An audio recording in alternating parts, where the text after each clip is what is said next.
తెలుగు రాష్ట్రాలలో ఒక ఆనిముత్యాన్ని మనం కోల్పోయినాం. Really Praveen Pagadala, he's anointed man of God. He's not a fear-filled man of God, but he's a fire-filled man of God.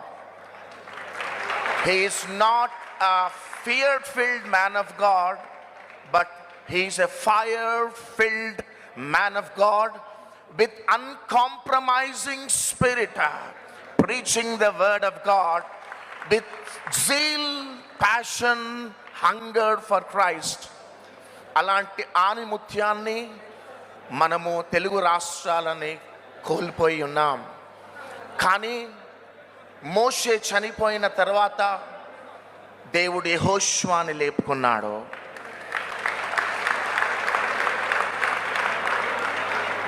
Praveen పగడాల గారి యొక్క ప్రార్థనలు ఇంకా బ్రతికే ఉన్నాయి. ప్రవీణ్ పగడాల గారు చేసిన ప్రార్థనలకి దేవుడు జీవాన్ని ఇవ్వబోతున్నాడు. తన యొక్క దర్శనము చనిపోలే, తన ప్రార్థనలు చనిపోలే, తనకున్న ఆ మంట, ఆ దాహము చనిపోలే, తనకున్న దర్శనము చనిపోలే.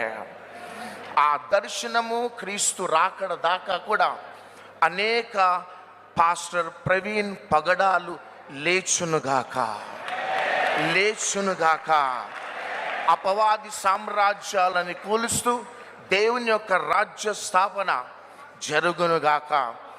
మరి ఒకసారి ఈ సంఘటన జరగటంతోనే మేమందరం కూడా చాలా వేదన, దుఃఖము, ఏం చేయాలో అర్థం కాలేని అయోమయంలో మేము ఉండిపోయినాం.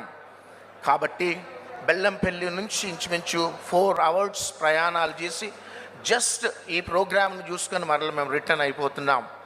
కాబట్టి మరి ఒకసారి our heartfelt condolences to Praveen Pagadala's family.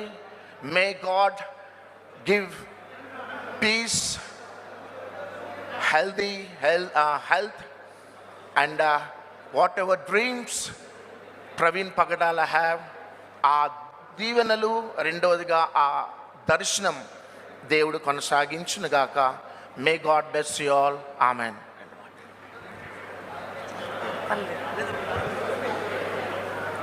ఈ సమయంలో మంచి దైవజన్ని, ఆప్తుని, మేము ఎప్పుడు కూడా ముఖ పరిచయం లేదు ఆయనతో. అయినప్పటికీ ఆయన జన్మ ప్రభు కోసం ఒక సార్థకమైతే ఆయన మరణము కూడా అతి శ్రేష్టమైనది. ఎంతమంది తెలుగు, ఆంధ్ర, తెలంగాణ, అనేక రాష్ట్రాల్లో, భారతదేశ నలుమూలల ఇతర రాష్ట్రాల్లో ఆయన మరణం ఒక ఉజ్జీవాన్ని లేపింది. ఎందుకంటే నిజంగా అనేక మంది మరణిస్తారు, కానీ ఈ మరణములో మాత్రం ఆ రాజమండ్రి ప్రాంతంలో చిందించబడిన ఆయన రక్తములో ఆ ప్రాంతాన్ని ఒక ఉజ్జీవం, ఆంధ్ర రాష్ట్రానికి, భారతదేశానికి.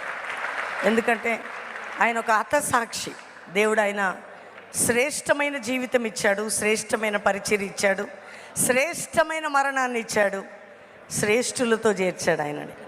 అందుని బట్టి నిజంగా ఒక కుటుంబం అయితే భర్తని, తండ్రిని కోల్పోయింది. క్రైస్తవ సమాజం ఒక మంచి విలువ కలిగిన ముత్యమైనటువంటి ఆణిముత్యాన్ని కోల్పోయింది.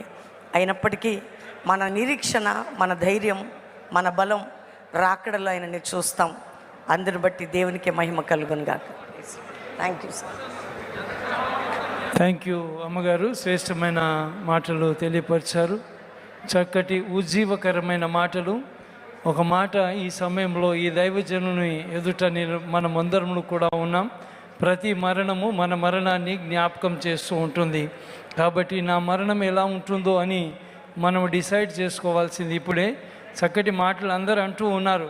చప్పట్లు కొట్టే వారందరూ కూడా పగడాల ప్రవీణ్ గారు కావాలని అంటూ ఉన్నారు. మరి ఎంతమంది పగడాల ప్రవీణ్ గారు అవుతారో దేవుని తట్టు చూచి మనం ప్రార్థన చేయాల్సిన అవసరత ఉంది అని ఈ సమయంలో జ్ఞాపకం చేస్తూ ఉన్నాను. మన మధ్యన రెవరెండ్ డాక్టర్ మొండి తోక సుధాకర్ అయ్య గారు ఉన్నారు.